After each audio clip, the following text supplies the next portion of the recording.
Assalamualaikum warahmatullahi wabarakatuh.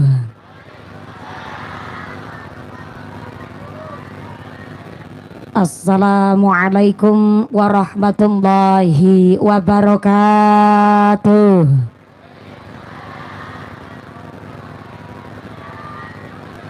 Nu semangat jawab uluk salamna. Abi doaken panjenengan sadayana engke uih ka bumi kengeng artos 8 juta. Assalamualaikum warahmatullahi wabarakatuh.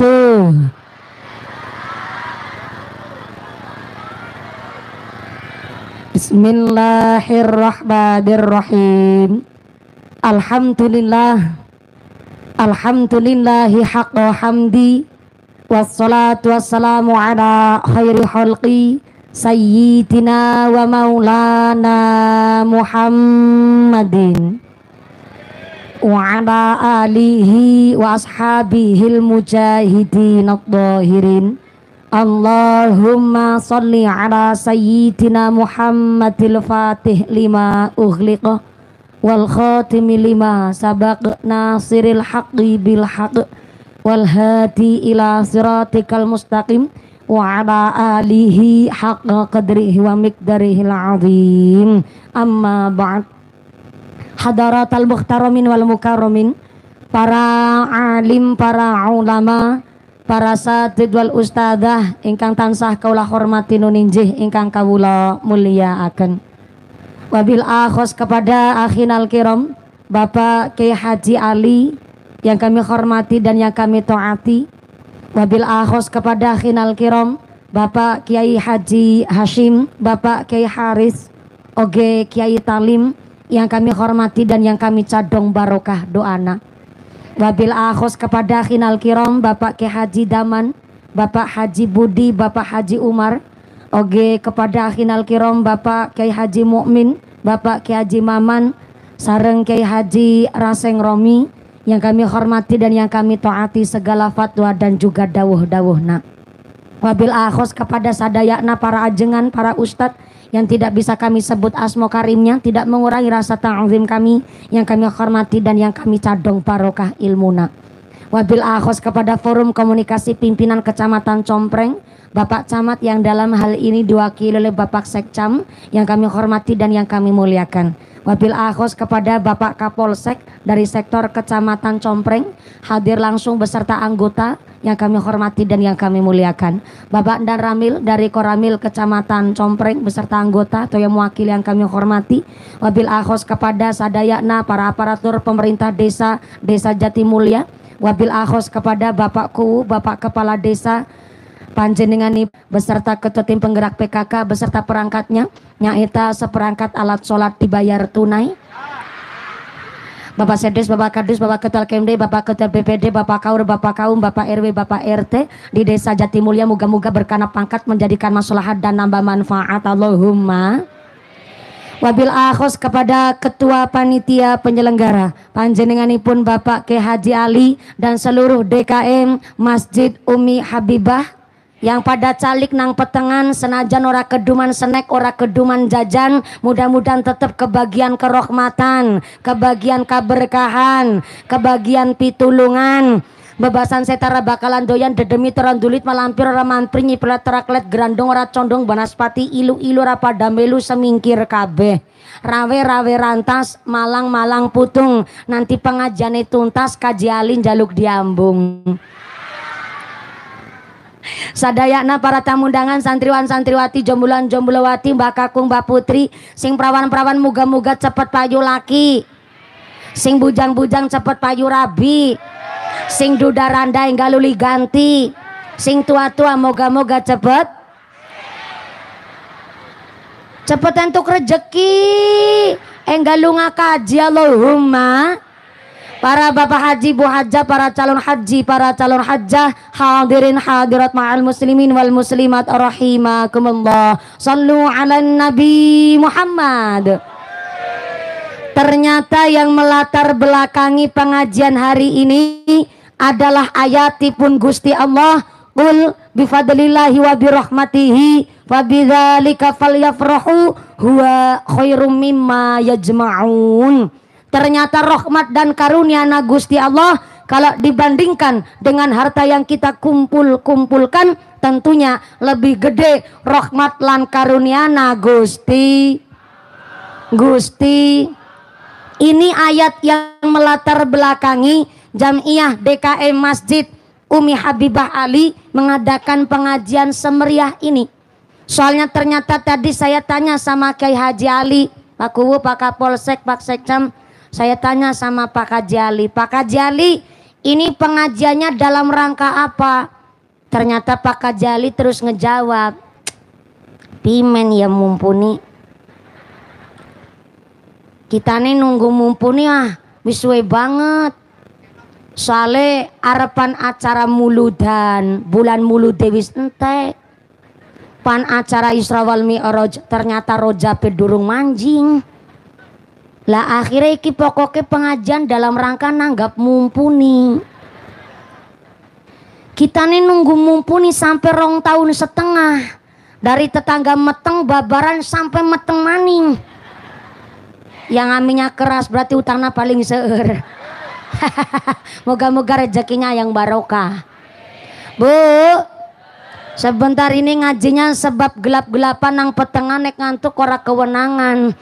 Jadi punten bahasanya saya ini agak bingung nih ngaji nang Subang, khususnya nang Compreng ini mau pakai bahasa Indonesia, Jawa Cirebon, apa bahasa Sunda, apa bahasa Inggris? Bahasa Inggris. Ditantang ngomong pakai bahasa Inggris. Oke lah kalau begitu. Glory to be Allah Subhanahu wa Ta'ala, the God who created human being and teaches them language, which has given grace also we can get together on the Masjid Umi Habibah Ali, our beloved. May peace be always on the messenger of Allah Subhanahu wa Ta'ala, the noble human being and teacher of all people, who follow his teaching and consistently progress Islam. May we belong to the followers to get syafaat with dini fid dunya hatal akhirah. Amin Allahumma. Amin Allahumma. Sampai ikut amin-amin ngerti artinya bora. Berhubung panjenengan nggak tahu artinya, ini bahasa Inggris saya juga mung-mungan. Jadi ini bahasanya campur sari wae, mohon. Ayat Sundanya boleh, Jawa Cirebonan boleh, pakai bahasa Indonesia boleh. Tapi bentar ini saya agak meniteni dan menengeri dari tadi nih. Ibu-ibu pada sibuk kipasan, emang panas? Ya Allah yang mengucur keringatnya sampai belobor celaknya. Mudah-mudahan jadi ikut ngeblobor dosanya, ngeblobor kabeh penyakitnya. Nggak kebagian snack ikhlas, duduk lemprakan ikhlas. Ngajinya mau bentar apa lama? Nantang perkara sampean. Ukuran lama nanggone Jatimulya berapa jam? Berapa? Ya yang manusiawi.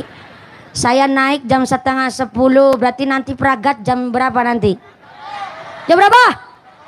Jam 1 bengi. Ajine telung jam 1:30. Oh, jebleng Jatimulya ge rakus geragas ya. Ngaji sampai telung jam 1:30. Ana nang kene kiai ceramah telung jam 1:30. Ana. Ayo. Kiai saha? Nyong. Mumpuni ceramah telung jam 1:30. Ikhlas. Lihat masjidnya, Masya Allah, rasa hati Adam. Lihat kubahnya jadi mantep. Innama ya'muru masajidallah man amana billahi wal yawmil akhir wa aqamas salah wa ataz zakah wa lam yahsya illallah. Orang-orang yang memakmurkan masjid adalah wong sing iman kepada Gusti Allah, iman kepada dina akhir, nglakoni salat, menunaikan zakat, sing paling penting wong-wong yang tidak pernah takut kepada apapun, takutnya hanya kepada Gusti. Maka masjid adalah tempat paling demokrasi, karena siapa saja boleh manjing masjid, tapi tidak setiap kita bisa jadi imam sholat jamaah. Halo, yang miskin boleh manjing masjid, Sing sugih boleh mancing masjid. Maaf, yang jadi camat, yang jadi secam, jadi kapolsek silahkan mancing masjid. Yang jadi petani sok mancing masjid. Sampai preman sekalipun badannya kebek tato, lengan kanan tatonya gambar tekek, lengan kiri tatonya gambar kadal, dadane tatone gambar sapi, wetenge tatone gambar buaya, ngisor weteng tatone gambar ula, endase nang ngisor kloget-kloget. Sampean ketawa ngetawain apa?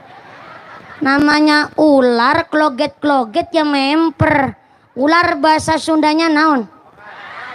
Orai ya Allah. Ini lagi cerita orai nu aya matana. Dikira orai naon sampean mah ngaji pikirannya ke sana-sana. Sampai preman sekalipun boleh mancing masjid. Ya kudu mancing masjid. Orang yang buta aja mau mancing masjid. Masjid adalah tempat paling demokrasi. Maka setiap kita boleh mancing masjid. Tapi gak setiap kita bisa jadi imam masjid. Masjid tempat paling demokrasi. Maka yang jadi camat masuk masjid copot sandal mat. Yang jadi kapolsek mancing masjid nyopot sepatu. Sek, wah gak enak banget sek nang. Gimana lagi memang begitu. Yang jadi tentara masuk masjid harus nyopot sepatu. Ra. Jadi RT mancing masjid kudu nyopot sandal. T. Yang jadi RW mancing masjid nyopot sepatu. W. Yang jadi bupati mancing masjid nyopot sepatu. Yang jadi lurah mancing masjid nyopot sepatu. Lur. Yang jadi gubernur masuk masjid nyopot sepatu. Nur. Yang jadi presiden mancing masjid ya kudu nyopot sepatu. Den. Setiap kita boleh mancing masjid, tapi nggak setiap kita bisa jadi imam masjid. Maka imam masjid itu dipilih yang pertama karena fasohahnya, baca Qur'annya fasih, ngajinya fasih. Artinya apa? Mondok pesantrennya di mana? Gurunya siapa? Kiainya siapa? Ini kudu dijelaskan. Fasohahnya tidak hanya sekedar baca Qur'annya, tapi dari golongan yang seperti apa kita kudu ngerti. Sama-sama fasohahnya. Maka milih imam sholat jamaah di masjid. Yang kedua karena alimnya, karena kecerdasannya. Ternyata dari kandidat beberapa imam masjid ternyata sama-sama alimnya, sama-sama fasohahnya. Maka pilihlah yang ketiga karena umurnya. Imam sholat jamaah di masjid terlalu muda banget ya jangan, tua banget ya jangan. Soalnya kalau terlalu muda sholatnya biasanya kebanteran. Ngimami sholat jamaah pas lagi taraweh, ya Allah, sing tua-tua bisa ngintilin. Baru ngadek ruku sujud lebar sujud wis ngadek maning. Apa maning sing lemu ngikutin susah gelendung gelendung gelendung. Sholat taraweh sampai ke lumah-lumah. Terlalu tua banget ya jangan. Imam masjid terlalu tua ya Allah. Ngimami sholat taraweh liane jam 8 udah selesai pragat. Sing ngimami tua. Bismillahirrahmanirrahim. Alhamdulillahi rabbil alamin. Arrahmanirrahim. Setengah rolas bengi nembe pragat. Nom banget aja, tua banget juga jangan. Maka imam masjid dipilih itu karena fasihnya, karena alimnya. Yang ketiga karena umurnya. Ternyata dari beberapa kandidat imam masjid sama-sama fasihnya, sama-sama cerdasnya, sama-sama umurnya. Maka pilihlah yang keempat. Mana imam masjid yang paling dicintai oleh masyarakat. Kalau dari tetangganya aja udah banyak yang seneng, udah alim, fasih, cerdas, disenangi oleh tetangga. Berarti tidak hanya fasih secara bacaan lisannya, tapi jujur dalam kehidupan sehari-harinya. Setiap kita boleh manjing maring masjid, tapi nggak setiap kita bisa jadi imam di masjid. Karena masjid adalah tempat paling demokrasi. Maka kenapa kalau orang udah biasa sholat jamaah nang masjid Umi Habibah Ali, maka ternyata panjenengan bisa ngerti iki ya Allah si Tarim orang mangkat-mangkat maring masjid. Nang apa iki kaki Tarim ya? Ana nang kene Pak Tarim ana. Mangkat ora lagi mangkat ora? Lagi tandur. Biasanya sholat jamaah gara-gara sakit nggak kelihatan, akhirnya ditanyain mari ngendi ya, kewis nganti rong sholat subuh jamaah ora katon, akhirnya langsung ditengokin ke rumah.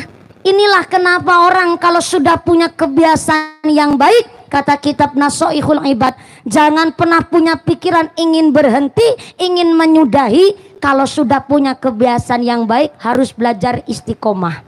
Ibaratnya begini nih, biasa sholat jamaah di masjid Umi Habibah Ali, ternyata jangan pernah punya pikiran ingin berhenti sholat jamaah hanya gara-gara ora cocok karo imame. Ana wong kene model begitu ana. Ayah gara-gara pilihanku sing mau nih sholat jamaah beda pilihan imame dadi ora sholat jamaah. Ana wong kene kayak gimana? Jujur itu memang menyakitkan, tapi walaupun jujur itu menyakitkan, satu perkara baik, cara mengerjakannya juga harus dengan yang baik. Tapi di dalam kitab Azkarun Nawawi ada berbohong demi kebaikan boleh dan sah. Di antaranya pertama, berbohong di medan perang, diculik jadi tawanan. Tapi kalau jujur nanti membahayakan negaranya, maka akhirnya memilih berbohong untuk menyelamatkan negaranya. Ini berbohong demi kebaikan boleh. Yang kedua, berbohong dalam rangka mendamaikan kedua belah pihak yang sedang berseteru.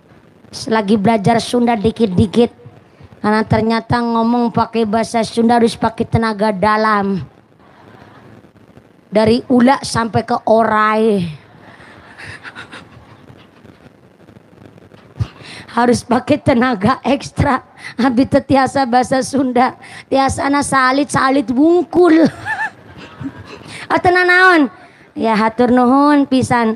Sebenarnya kalau bahasa Sunda itu, saya pernah hidup 5 tahun di Pasar Buah Batu Bandung. Tapi bapak saya waktu itu saya masih kecil, jadi kurang paham. Entahnya bahasa Sunda. Jadi sedikit-sedikit saya belajar itu karena nutur. Nutur, tahu nutur nggak Bu? Apa? Ngikut. Iya, ngikut nitorin. Nitor itu mungut bahasa kadang saya kalau ngaji di daerah Sunda, saya mungut bahasa orang Sunda. Dikit-dikit ya nyantol, tapi kalau kebanteran saya bingung. Nyantol dikit begini. Akang Haji sorbana palit naka Cilamaya. Akang Haji sumangga calikna saaya-aya.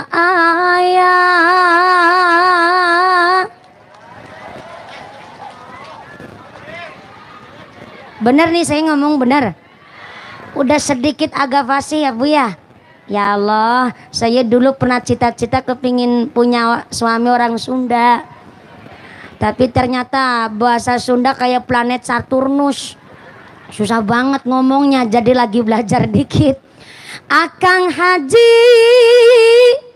sorbana palit naka Kota Mas. Akang Haji sumangga calikna sesarengan ngaos.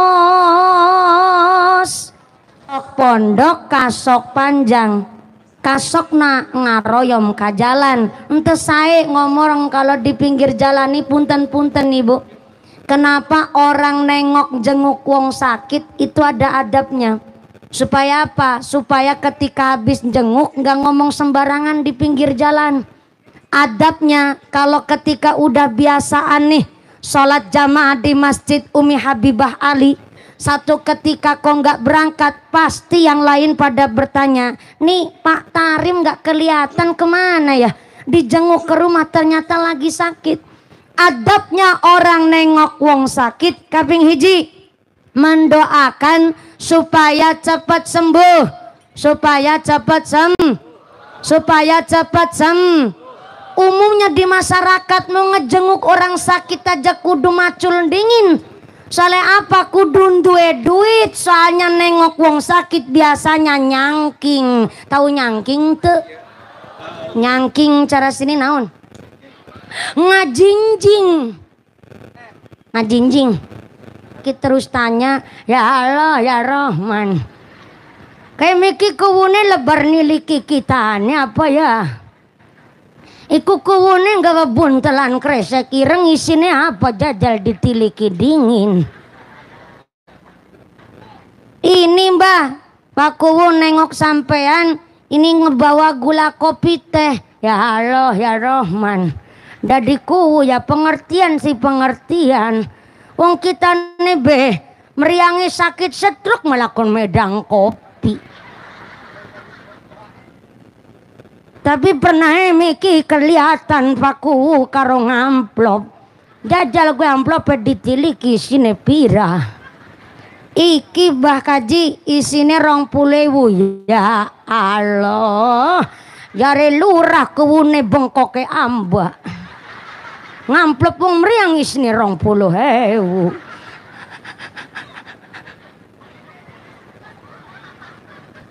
Ini yang menjadikan akhirnya umum di masyarakat kalau nengokin wong sakit nggak ngajinjing, tetangga pada ngegunjing. Padahal orang sakit kan gak doyan makan. Betul? Halo? Kenapa orang sakit gak doyan makan? Ternyata keterangan di dalam salah satu kitab, orang sakit kok yang sakit adalah orang yang kuat imannya sama Gusti Allah. Allah ngutus 4 malaikat. Malaikat yang pertama diutus oleh Allah untuk mencabut cahaya wajahnya. Inilah kenapa kalau orang sakit mesti wajahnya pucat. Yang kedua, Allah mengutus malaikat untuk mencabut daya kekuatannya. Kalau udah pucat biasanya berdiri aja nggak mampu, lemes rasanya. Yang ketiga, ada malaikat yang diutus oleh Gusti Allah nyaeta supaya menarik indera perasanya. Inilah kenapa kalau orang sakit nggak doyan makan. Lah kadang-kadang aneh manusia ini. Pas lagi waras gak ada yang nawarin makanan tuh. Bareng jatuh sakit pada nawarin kabeh. Mangan sate ya, sate. Mau sate ya. Pan mangan anggur, mangan anggur ya, mangan anggur ya. Orang lagi sakit. KB nawarin makanan. Pas lagi waras orang asing nawarin. Aneh. Karena ternyata malaikat diutus oleh Allah supaya mencabut indera perasanya. Dan paling istimewa, orang sakit tapi keadaannya iman sama Gusti Allah. Allah mengutus malaikat yang nomor 4 untuk mencabut segala dosa-dosanya. Mantep apa mantep tuh. Seneng dosanya dicabut, tapi kan meriang ngadeg berakongang. Mangan berah enak, sholat be kadang ngadeg susah, jangankan sholat ngadeg ngemek banyu wudu bela, rasanya pating perinding kabeh sabak badan. Tapi ternyata memang yang paling istimewa malaikat yang nomor 4. Orang yang sakit kok tambah iman sama Gusti Allah, diutus supaya mencabut segala dosa-dosanya. Tapi mau bagaimana? Sholat keadaan sakit gak bisa tumakninah. Sholat dalam keadaan sakit mestinya nggak bisa khusyuk. Maka yang ikhtiar, walaupun sakit tetap iman sama Gusti Allah, dia ikhtiar badan untuk kepingin sembuh. Maka akhirnya Gusti Allah ngutus 4 malaikat lagi. Yang pertama, malaikatnya diutus supaya mengembalikan cahaya wajahnya. Biasanya kalau udah sembuh, wajahnya udah agak merah lagi tuh, udah nggak pucet tuh, udah enakan. Berarti tandanya wajahnya udah agak abang alias berem. Yang kedua, malaikat diutus supaya mengembalikan daya kekuatannya. Ngadek wisman dan enak, nantung udah kuat, berarti tandanya udah ciri-ciri nih mau sembuh. Malaikat yang ketiga diutus oleh Allah supaya mengembalikan indera perasanya. Habis sakit, sakitnya sembuh, biasa nih mangane kemaruk. Seorang Cilacap Jawa Tengah nyebutnya kemaruk. Sini apa? Sarua. Kemaruk. Gembul. Ini orang bahasanya dari tadi beda semua. Apa? Mamayu keo. Beda ya. Mamayu itu doyan makan. Oh, mamayu. Kalau cara Cilacap Jawa Tengah nyebutnya kemaruk. Jadi kalau habis sembuh meriang, sembuh sakit lagi mamayu, itu jangan diomong, jangan ditegur. Biasanya kalau habis makan, makanya itu karena memang kemaruk mamayul habis sakit, kok diomong ditegur, biasanya jadi sakit lagi. Kejadian tetangga saya, ada anak dari kecil meriangan baik, sakit-sakitan mulu. Akhirnya bapaknya ngucap, bocah meriang baen, ditambak-tambak nama ringan diorara sembuh-sembuh. Ngesuk naik kue sunat. Habis sunat-sunatnya sembuh, sakitnya juga ikut sembuh. Saya nanggap mesin senso. Tuh mesin senso tuh mesin geraji kayu.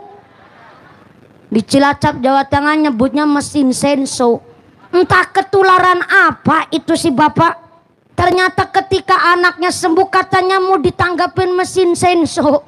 Ketika anaknya disunatin, sunatnya sembuh, sakitnya ikut sembuh, mau nanggap mesin senso, tetangganya terus ngucap, Kang, kayak nggak ada tanggapan hiburan lain, nanggap hajatan kok malah mesin senso. Akhirnya niatnya diurungkan. Setelah niatnya diurungkan, anaknya sakit bu. Malah ngedrop parah, langsung dibawa ke rumah sakit. Akhirnya pas dibawa ke rumah sakit, ditinggal sama ibunya, bapaknya pulang ke rumah, langsung bikin surat pernyataan kepada balai desa, temenan hajatan nanggap mesin senso, di speaker sedina muput. Ini kejadian nyata di desa namanya Desa Jepara, Kecamatan Binangun, Kabupaten Cilacap, Provinsi Jawa Tengah. Kalau nggak kejadian masih nggak mungkin cerita sama sampean bu. Lah lagi mesin senso nggak di speaker aja bunyinya buantere luar biasa. Lah di speaker sedina muput tetangganya sampai semaput. Akhirnya si bapaknya bilang begini yang nanggap mesin senso, lah ini saya sedang menjalankan nadar al-wadud dainun, katanya janji adalah hutang. Ini saya nyarutangin. Nah pentingnya ngaji nih. Jadi kalau nadar syaratnya adalah ketika nadar keinginan hajat dilaksanakan harus membawa kemanfaatan, kemaslahatan dan kesainan.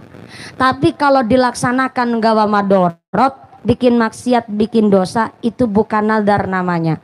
Tapi udah keucap gimana? Kalau udah keucap kok ternyata sadar bahwa doa hajatnya adalah tidak baik dan tidak memenuhi syariat aturan, maka boleh membayar kafarot. Bagaimana membayar kifarotnya? Mengkifarotinya dengan cara ngasih makan sama fakir miskin, sama du'afa, ngasih sodakuan sama anak yatim piatu, ataupun bisa bayar kifarotnya pakai puasa. Kuatnya puasa berapa hari? 10 hari umpama nih. Maka kalau 10 hari mau puasa, silakan menyiapkan waktu, dan ini wajib. Ketika jenengan kok ditawarin makan pas lagi mertamu, tapi ternyata panjenengan ini adalah menjalankan puasa nadar, maka tidak boleh dibatalkan karena lagi puasa nadar. Kecuali puasa sunnah nih, jenengan mertamu disuruh ngebatalin nggak masalah karena puasanya puasa sunnah. Tapi kalau udah niat puasa nadar, ini kudu dilaksanakan dan sesuai dengan ketentuan panjenengan. Harus yakin, nggak boleh setengah-setengah niatnya. Kayak contoh, ya Allah, Kalau anak saya ranking hiji, saya mau puasa 10 dina, tapi nek kuat sih. Wis pakai tapi belakangnya ketambahan sih. Ini kan setengah-setengah nih, nggak boleh. Jadi kalau 10 hari ya 10 hari. Maka ternyata ucapan kudu dijaga. Sampai orang sakit lagi kemaruk makan lagi mamayu, jangan ditegor. Karena ternyata malaikat lagi mengembalikan daya kekuatannya sampai indera perasanya. Udah tuh malaikat udah diutus. Tapi ternyata malaikat nomor 4 protes sama Gusti Allah. Ya Allah, ini saya gimana? Gimana kepimen? Saya lagi ngemegangin dosane wong sing iman lagi sakit ini.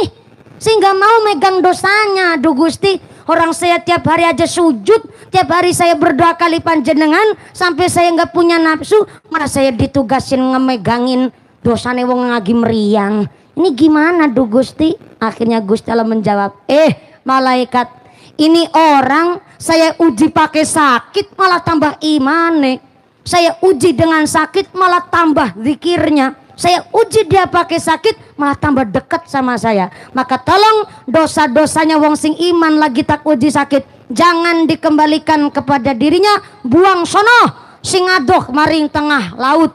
Onggih sendika dawuh Gusti, malaikat ngebawa dosanya wong sing lagi sakit tapi iman karo Gusti Allah, dibuanglah di tengah segara, di tengah laut. Inilah kenapa air laut rasanya.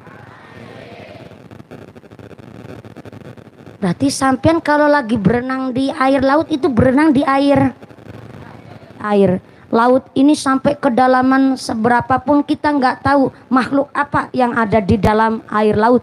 Maka kenapa air laut rasanya asin? Allah mentakdirkan supaya ketika ada hewan yang meninggal dunia, hewan kok mati, ataupun kewan-kewan yang kita nggak tahu, maka ternyata air asin ini akan mengurai bakteri ataupun virus yang bisa tercium oleh manusia. Maka Masya Allah, nikmat Gusti Allah itu betul-betul luar biasa. Kita nggak minta, sampai nggak nyandak pikiran sampai sebegitu. Ternyata Allah punya sifat Qul huwallahu. Saya dibantu dong Bu, direwangi, ngucap ahatok bepelit sampean. Kayak gini maksa ngaji sampai jam hiji bengi. Ulang. Gusti Allah punya sifat Qul huwallahu Allahu as-samad. Artinya kita nggak minta tapi Allah udah ngasih. Kita nggak minta napas tapi nyatanya semua napas kabeh. Sebelah kiri sono, assalamualaikum. Halo, masih sadar? Belakang sono, assalamualaikum. Masih ambekan? Orang jaluk tapi pada ambekan kabeh. Padahal dalam satu hari kita supaya bisa hidup harus nyedot 28.000 liter udara. Udara yang kita hirup itu terdiri dari oksigen dan nitrogen. Saya dengar kabar di rumah sakit, oksigen 1 liter harganya Rp25.000. Nitrogen di rumah sakit 1 liter harganya Rp10.000. Padahal supaya kita bisa hidup kita harus nyedot 25.000 liter oksigen dan harus nyedot sekitar 11.000 liter nitrogen. Ayo hitung bareng-bareng berapa rupiah. Seur. Nih saya hitungin demi sampean biar kita semuanya paham. Ternyata supaya hidup 25.000 liter oksigen dikali 25.000, ulang saya jadi bingung tadi. 20.000 liter regane oksigen, malah bukan 20.000, 8.880 liter oksigen dikali 25.000 rupiah sama dengan 174 juta rupiah. Ditambah nitrogen 1 liter harganya 10.000 rupiah, nyedotnya 11.000 liter nitrogen, maka 111 juta rupiah. 111 juta rupiah ditambah 74 juta rupiah sama dengan 184 juta rupiah sedina go ambekane tok. 184 juta rupiah ping 30 dina sebulan sama dengan 5,5 miliar sebulan go ambekane.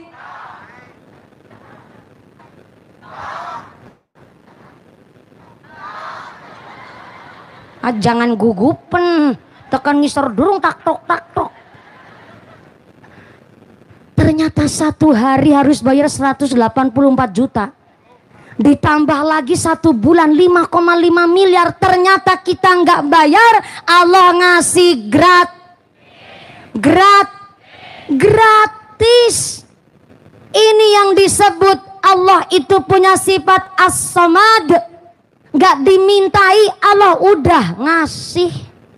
Maka kula panjenengan sadaya, nah hidup di alam dunia ini kudu bener-bener eling. Kalau udah punya kebiasaan yang baik, jangan pernah ingin berhenti menyudahi kebiasaan nusai. Biasa sholat jamaah di masjid Umi Habibah Ali. Maka satu ketika kok panjenengan sakit, gak bisa sholat jamaah di masjid Umi Habibah Ali, walaupun sholatnya di rumah, tapi ganjarannya gede nih kayak sholat jamaah di masjid Habibah Umi Ali. Kenapa? Karena udah punya kebiasaan sholat jamaah. Tapi yang gak punya kebiasaan, yang gak bisa, maka jangan pernah berhenti untuk melaksanakan amal nusai. Karena kita gak tahu Allah ngangkat derajat kita dari sholat yang mana tuh. Dari sholat subuhkah kita, asarkah kita, zuhurkah kita, sampai maghrib isya, kita nggak tahu. Maka kenapa supaya istiqomah menjalankan amal yang sahih? Karena paling susah adalah istiqomah.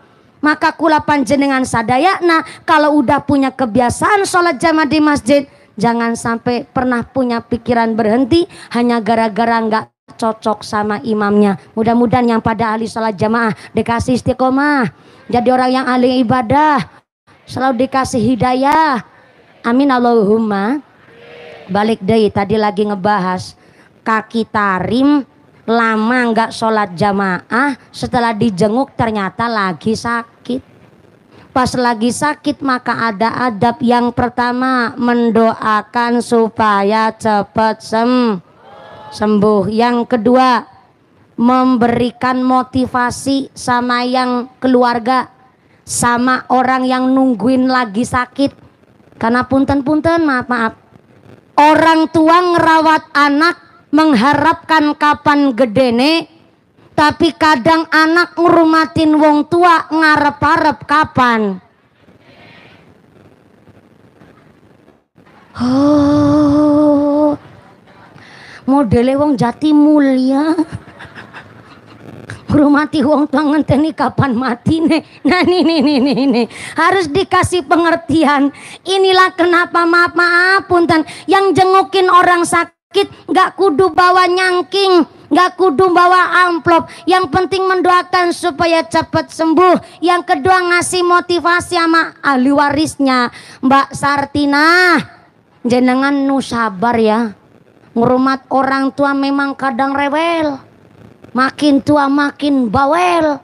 Jadi sampai ngerumatnya jangan sambil ngomel-ngomel. Karena berkahnya orang tua nggak cuman ketika orang tua sedang mendoakan anaknya, tapi ketika orang tua lagi marahin anaknya, lagi ngedumel ngasih pengarahan kepada anaknya, adalah suara terindah tengah alam dunia niki yang harus disyukuri. Jadi memang rumat wong tua kudu sabar nemen, ususnya kudu dawa. Dawa bahasa Sundanya naon? Panjang. Bukan bahasa Indonesia panjang. Bahasa Sunda. Ususnya kudu panjang. Kudu sabar, benar-benar sabar. Soalnya ngurumat uang tua itu nggak kayak ngurumat bocah. Ngurumat bocah rewel. Sekali disuruh senyum aja bikin hati seneng. Anak nangis karena rewel. Ibunya ngucap, ih mana giginya? Mana giginya? Bareng bocah nyengir bikin hati adem. Tapi anak ngurumatin wong tua lagi sakit, anaknya ngucap, mana giginya? Mana giginya? Bareng nyengir sekampung bubar kabeh. Soalnya nyengirnya giginya beda. Ya Allah, ngurumatin wong tua memang kudu sabar. Kadang makin tua makin rewel, makin tua makin bawel. Tapi kudu disyukuri karena ternyata berkahnya orang tua. Dia masih rewel aja bikin hati seneng. Berarti tandanya panjenengan yang mau ngurumatin wong tua akan diangkat derajatnya, akan diangkat pangkatnya, bahkan lancar usahanya. Amin Allahumma. Amin Allahumma. Maka sampean tinggal nunggu-nunggu wasiatnya. Jangan nunggu-nunggu warisannya. Salah kaprah sering kejadian di masyarakat. Kakek nenek udah sepuh, udah sakit-sakitan, malah pada nyiapin sertifikat. Padahal kalau orang udah sakitnya parah, ditungguin wasiatnya. Jangan nungguin warisannya. Kasihan karunya atuh. Mbak bilang, ya Allah ya Rahman, makin dina ambekan kelokor-kelokor dadane sempit kayak gaya. Nanti pengajarnya mumpuni nanggone masjid Umi Habibah Ali. Ngaji perak ora bisa ngunjungi, ya Allah ya Rahman. Gara-gara nih ngadeg sitik berasane ora karu-karuan. Nembe digawa nangtung kene kempole manteng, ya Allah. Dengkule rasane kenceng. Napa maning kayak ge bareng wis tua penyakitnya warna-warna nemen. Anak putu kabeh rungok nang aku arepan ngomong. Iku sawah nang sebelah Kaji Ali mantenku. Ke sawah kanggo anak barep. Sing tanah sebelah bengkok lenuku kepala desa Din Wahidin. Ke sawah sebelah bengkok ke pakuwu kae kanggo anak sing nomor loro. Sing bontot ragil nomor telune bisa oleh omah kene satana-tanahe. Sebab anak sing nomor telu bontot gelem ngrumati kitane. Mulane bisa uli tanah kene, ya Allah. Sanak mantu pada gelem ngrumati kitane nelangsa nemen, ya Allah. Mulane atak titipi warisan sing bisa nganggoni omah kene, sing bisa ngrumati kitane, ya Allah. Ki wis tua aja diguyun dingin.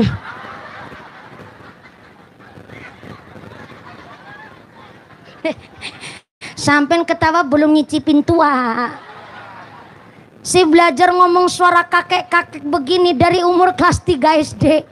Umur 8 tahun saya udah diciptakan, dibentuk oleh bapak saya supaya menirukan suara kakek-kakek. Bayangin, payu laki bedurung. Supaya menirukan suara kakek-kakek, ya Allah. Belajarnya itu sampai puluhan tahun, sampai belasan tahun, barulah tercipta suara saya begini.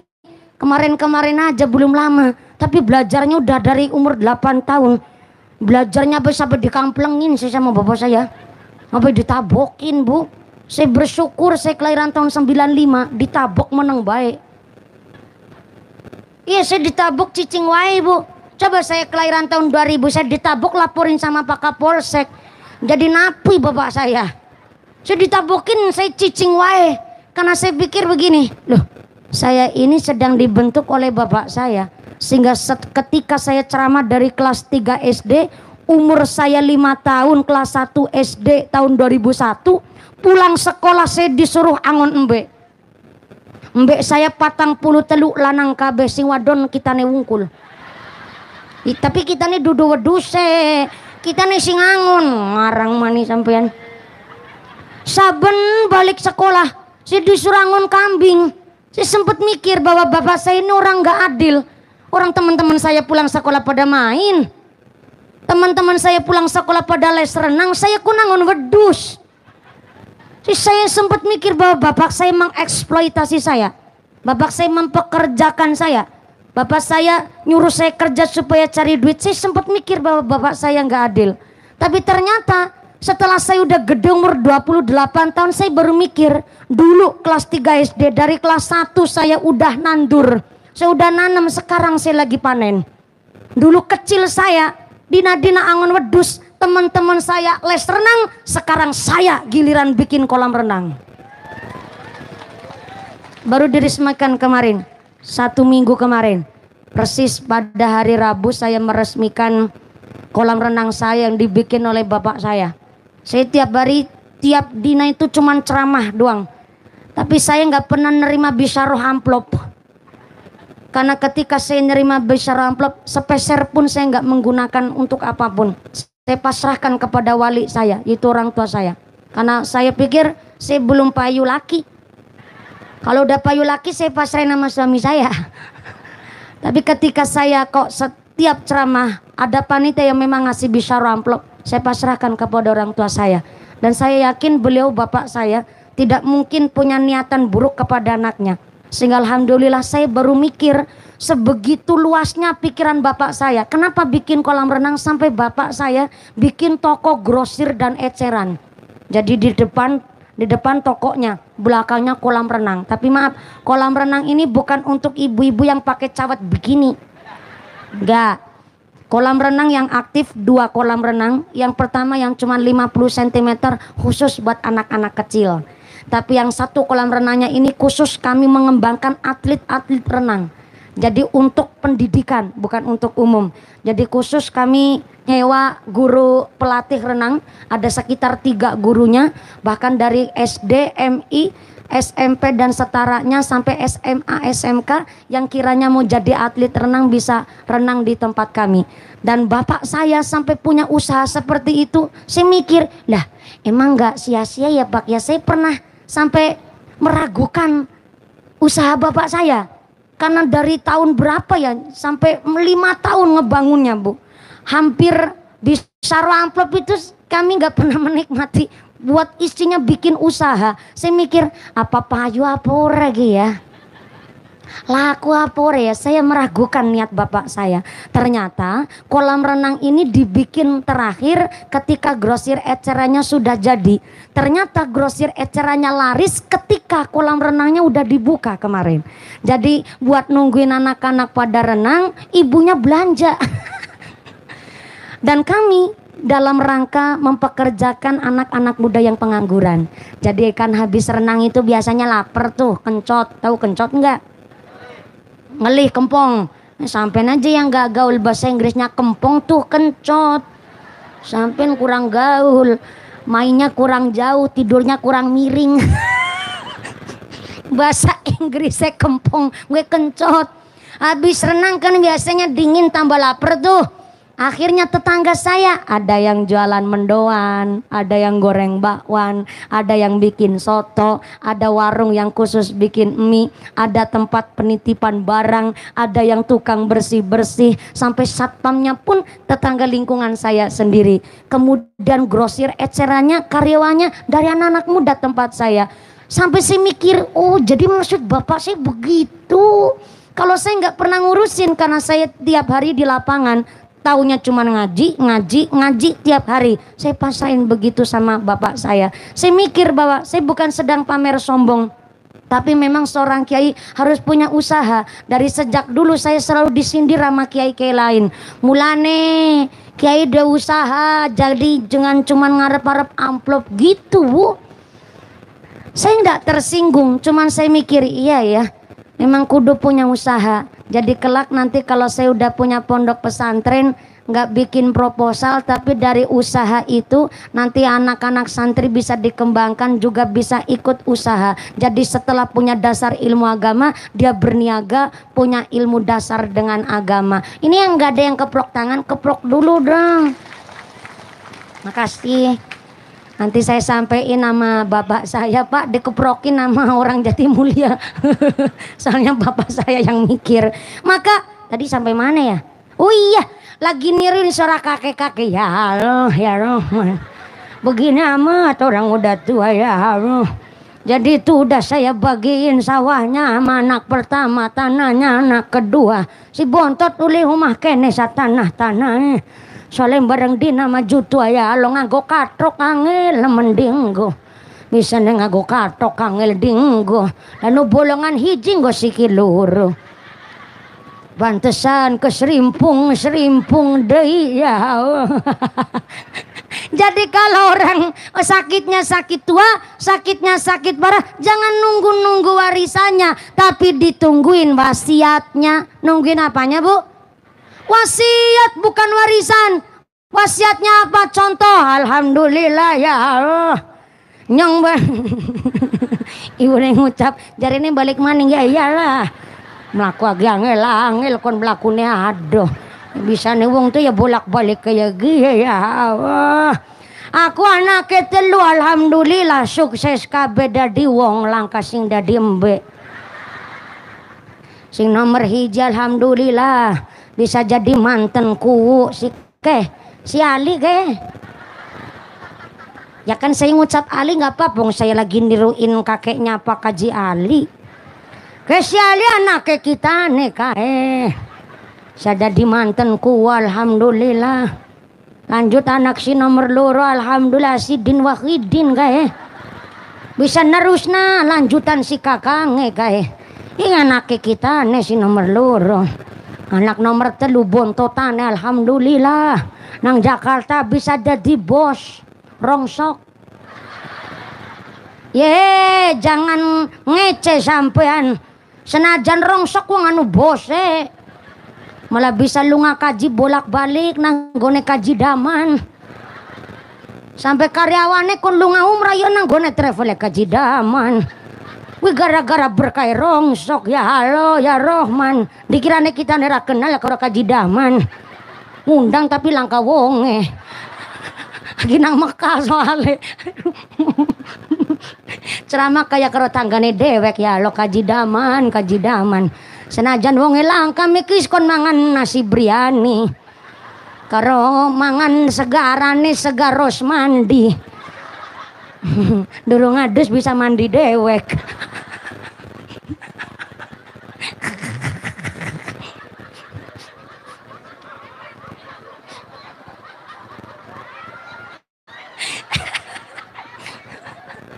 Saya ibu bapak sering lihat saya di channel YouTube, padahal saya nggak punya channel YouTube. Nggak masalah. Kenapa? Yang pertama saya nggak ngebuat channel YouTube karena nggak kober, nggak sempet. Yang kedua saya nggak pernah melihat saya sendiri di YouTube. Kenapa saya nggak lihat diri saya di YouTube? Masa jeruk makan jeruk? Saya pernah lihat satu kali pengajian saya ceramah sendiri ketawa sendiri. Saya ngebatin ini bocan doge siapa? Ya lo centil nemen. Sampai geli sama saya sendiri. Jadi saya jarang nonton. Ya begitu tadi Bu, saya ceramah dewek, ngomong dewek kayak ya Allah. Tapi alhamdulillah bayarannya gede dewek. Alhamdulillah. Bisa anak kita nih telu sukses dari wong kabeh. Langka sing dari embe. Soalnya dari sejak kecil dina kelahiran ge bocah tak puasa nih. Sampai-sampai alhamdulillah nek lebar salat maghrib ora ketinggalan bocah siji tak kirim Fatihah ping 40 ji. Khusus ge kanggo ibu-ibu kabeh ge. Tak we ngerti wis tua ge hanyong maringi wasiat. Nek kepingin dua anak sing nurut aja ngebersin sikil siji karo sikil siji nih maning. Tahu nggak Bu maksudnya? Begini, ada salah satu ijazah khususnya bagi seorang ibu. Kalau kepingin punya anak yang nurut, jangan ngebersin kaki kiri dengan kaki kanan. Atau sebaliknya, jangan ngebersin kaki kanan pakai kaki kiri. Kadang ya maaf punten ya, kan ada yang bersihin begini nih. Kadang pas lagi wudhu apalagi habis mandi tuh. Atau tungkak sama tungkak begini digesek. Kelihatan sepele ibu. Tapi ternyata ini menggambarkan Anda menyamakan diri Anda sendiri dengan hewan. Jadi ternyata kalau kepingin punya anak yang nurut, orang tuanya harus muqtadul hal. Menempatkan sesuatu ya sesuai dengan tempatnya. Apa susahnya sih ngebersin kaki pakai tangan dengan semestinya? Ketika jenengan cuma ngarah gampang, ngarah enak, ngarah cepet, ngebersin kaki pakai kaki yang satunya lagi, maka Anda menyamakan Anda sendiri dengan hewan. Maka jangan salahkan ketika anak nun sewune kadang nakalnya itu ngelebihi umumnya anak. Mungkin karena orang tuanya hal-hal sepele seperti ini aja nggak dipercaya. Jadi kalau jenengan mau percaya mangga nggak masalah. Tapi ini satu wasiat, ini satu ijazah khususnya bagi seorang ibu. Jadi ngebersihin kaki pakai kaki yang satunya lagi, menyamakan diri kita. Apa bedanya mak sama hewan? Maka nengok orang sakit jangan nunggu-nunggu warisannya, tapi nunggu-nunggu wasiatnya. Sering kejadian di masyarakat, nengok orang sakit, sakitnya udah parah, ngomong di pinggir jalan ketemu tetangga, ih Bu, wis jenguk Nini Sartin apa durung? Ih wis Bu, kemarin kita mari ngomai, jebule nang ngomai wis langka di 3 rumah sakit. Jebule ya Allah makin dina makin parah. Mau kita jenguk nang rumah sakit Bu ya Allah, ambekane wis klokor-klokor. nganggo alat nang dada kabel pati slawer nemen, ambekan be napas dadene sempit nganggo batok nang cangkeme. Ya Allah makin dina makin parah. Kayaknya sih ora kuat suwe nek ora dina setu ya minggu iku. Jenengan ketawa batu udah umum tuh. Udah umum di masyarakat begitu tuh. Padahal mendoakan orang supaya cepat mati tidak hanya makruh tapi haram hukumnya. Saya ulang. Kalau begitu caranya ngucap, kayaknya nggak kuat lama tuh kalau nek ora dina setu ya dina minggu tuh. Ini berarti kan mendahului kersanya Gusti Allah, mendahului kehendak Allah tuh namanya. Mendoakan orang cepat mati haram hukumnya. Malah ada lagu nih, lagunya begini. Ora ketemu prawane tak enteni randa. Itu ada lagunya tuh Bu. Kalau nggak ketemu prawane dienteni randane, berarti kan ada dua opsi tuh. Berarti yang pertama mendoakan supaya cepat cerai pegatan, yang kedua mendoakan supaya suaminya cepat mati. Orang ketemu perawan tak menteni randane. Ini berarti dua opsi kalau mendoakan nggak cepat supaya cerai pegatan, yang kedua mendoakan supaya cepat mati. Haram hukumnya. Jangankan mendoakan cepat mati, yang menggagalkan pernikahannya orang lain saja bukan umatnya Kanjeng Nabi. Apalagi mendoakan supaya cepat mati, mendahului kehendaknya Gusti Allah. Maka yang disebut an-nikahu sunnati famar rahiba an sunnati falaisa minni. Pernikahan adalah peraturanku, kata Nabi. Barang siapa yang tidak menyukai peraturanku, maka dia bukan termasuk golongan umatku. Yang dimaksud hadis Nabi ini bukan hanya yang gak mau nikah saja bukan umatnya Kanjeng Nabi. Orang yang menggagalkan pernikahan orang lain bukan termasuk umatnya Kanjeng Nabi. Maaf punten. Zaman sekarang banyak orang gak mau nikah. Bukan alasannya karena dia kepingin sendiri ataupun kepingin ngebantu orang tua, tapi alasannya ternyata di Indonesia sudah sangat umum penyakit LGBT, lesbian, gay, biseksual, dan transgender. Lesbian penyakit wong wadon demenan karo wong wadon. Ada penyakit namanya gay, wong lanang demenan karo wong lanang. Dina-dina pentung-pentungan. Aku hahaha. Takon malah nang buri ke. Lah emang wis weruh, bukan masalah weruh. Itu penyakit bukan penyakit baru. Dari zamannya Nabi Lut ternyata umatnya Nabi Lut wong lanang demenan karo wong lanang. Wong wadon demenan karo wong wadon. Apa azabnya? Allah langsung mengirimkan batu kerikil panas dari neraka untuk menghukum orang-orang yang punya penyakit seksual menyimpang. Hari ini di Indonesia orang yang punya penyakit seksual menyimpang, yaitu penyuka sesama jenis, dengan begitu bangganya dia menyampaikan di halayak umum. Pelangi hari ini udah nggak kayak pelangi zaman dulu. Dulu pelangi itu adalah satu lambang untuk mengguyup rukunkan dari berbagai warna. Tapi hari ini digunakan oleh orang-orang yang tidak bertanggung jawab, yaitu penyuka sesama jenis.